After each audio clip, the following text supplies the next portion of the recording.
બનાવતા હોય. અને આ જો અમારી ગ્રીવા આજે કેટલી ક્યુટ ક્યુટ લાગે છે કે બેટા? અમારી ગ્રીવ ને કઈ રોજ ક્યુટ જ લાગતી હોય. નીચે રાખો, નીચે નીચે રાખ, નીચે રાખ બેટા. હા બસ તું મૂક દેવું કરી નાખ. શું કરે છે ગ્રીવ? તું મસાલા પાપડ ખાય છે? ગ્રીવ મસાલા પાપડ ખાય છે. અરે વાહ, નીચે મૂકી મસાલા પાપડ. ચાલો ખાવા. ઓકે. અને જો અહીંયા મારા મમ્મીને અડધો પડધો પાપડ ખવાઈ ગયો છે. અને આ શું છે બેટા? છાશ, ઠંડી ઠંડી છાશ. હા, અમારે ગ્રીવ છે બધું ખાતા આવડે. હવે બધું હારે હારે ખાવા જોઈએ કે બેટા?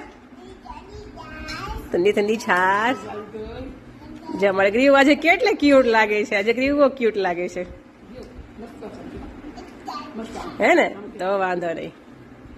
ગ્રીવ આજે તું બહુ ક્યુટ લાગે છે. અમારો કાનો સુઈ ગયો છે ને ગ્રીવ એક જ જાગે છે કે બેટા?